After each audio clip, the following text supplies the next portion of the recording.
Hepatitis B தடுப்பூசி என்பது கல்லீரல் அழற்சி மற்றும் கடுமையான நீண்டகால பாதிப்பிலிருந்து பாதுகாக்க வடிவமைக்கப்பட்ட ஒரு முக்கியமான தடுப்பு கருவியாகும்.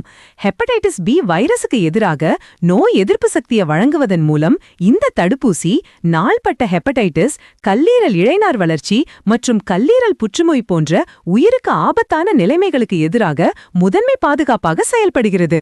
அமெரிக்காவில் சுகாதார பணியாளர்கள் 6 வகையான ஹெப்படைட்டிஸ் பி தடுப்பூசிகளை பயன்படுத்துகின்றனர். இதில் 3 தனித்தனி பதிப்புகள் மற்றும் 3 கலவை சூத்திரங்கள் அடங்கும். இவை அனைத்தும் மறுசீரமைப்பு தடுப்பூசிகள் ஆகும். அதாவது அவை ஆய்வகத்தில் வைரஸில் காணப்படும் ஒரு குறிப்பிட்ட புரதத்தின் பாதிப்பில்லாத தயாரிக்கப்பட்ட பதிப்பை பயன்படுத்தி உருவாக்கப்படுகின்றன. இந்த மேம்பட்ட ஆய்வக செயல்முறை தடுப்பூசியானது ஹெப்படைட்டிஸ் பி வைரஸை திறம்பட அடையாளம் காணவும் போராடவும் உங்கள் உடலின் நோய் எதிர்ப்பு மண்டலத்திற்கு கற்பிக்க அனுமதிக்கிறது. தடுப்பூசியில் புரதம் மட்டுமே இருப்பதால உண்மையான நோய் உண்டாக்கும் வைரஸ் இல்லை என்பதால் வெளிப்பாடு இல்லாமல் நோய் எதிர்ப்பு சக்தியை உருவாக்குவதற்கு இது ஒரு பாதுகாப்பான வழியாகும். தடுப்பூசி தசைவழி ஊசி மூலம் செலுத்தப்படுகிறது.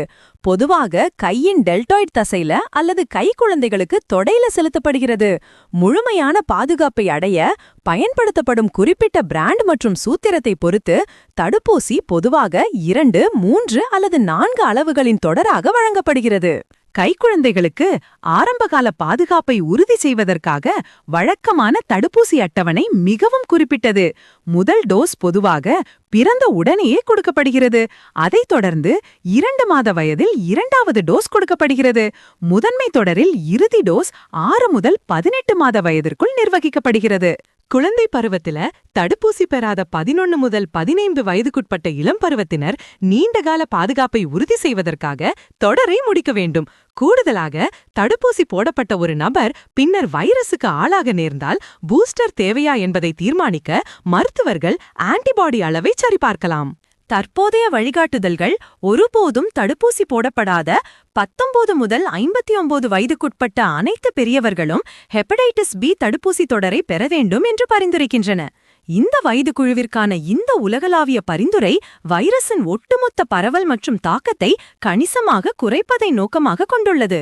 60 வயது மற்றும் அதற்கு மேற்பட்ட பெரியவர்களுக்கு, குறிப்பிட்ட ஆபத்து காரணிகளை கொண்டவர்களுக்கு தடுப்பூசி மிகவும் பரிந்துரைக்கப்படுகிறது.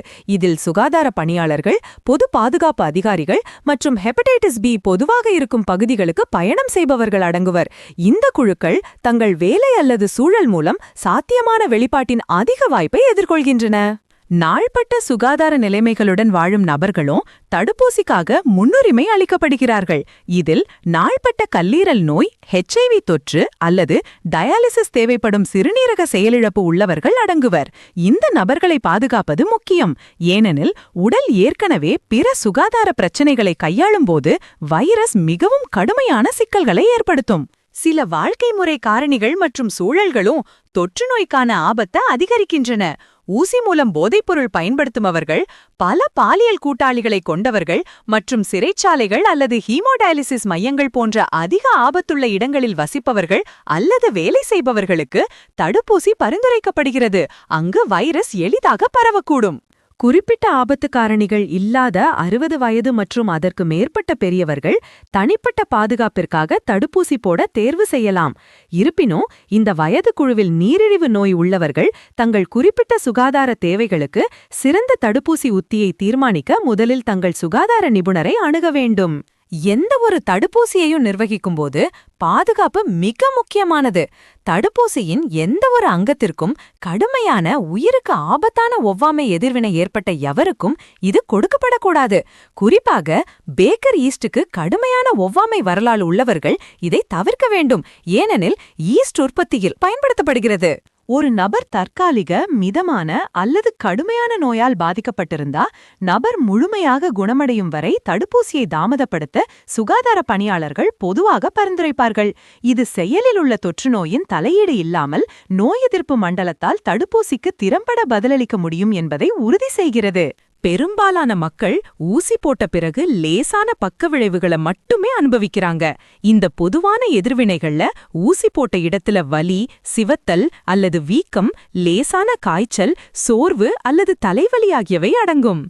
இந்த அறிகுறிகள் பொதுவாக குறுகிய காலமே நீடிக்கும் மற்றும் உடல் நோய் எதிர்ப்பு சக்தியை உருவாக்குகிறது என்பதை குறிக்கிறது.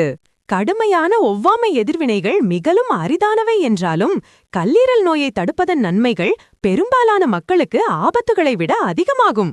பரிந்துரைக்கப்பட்ட அட்டவணைகளை பின்பற்றுவதன் மூலமும் மருத்துவ நிபுணர்களுடன் கலந்தாலோசிப்பதன் மூலமும் நீண்டகால கல்லீரல் ஆரோக்கியம் மற்றும் பாதுகாப்பை உறுதிப்படுத்த ஹெப்படைட்டிஸ் பி தடுப்பூசியை நாம் திறம்பட பயன்படுத்தலாம்.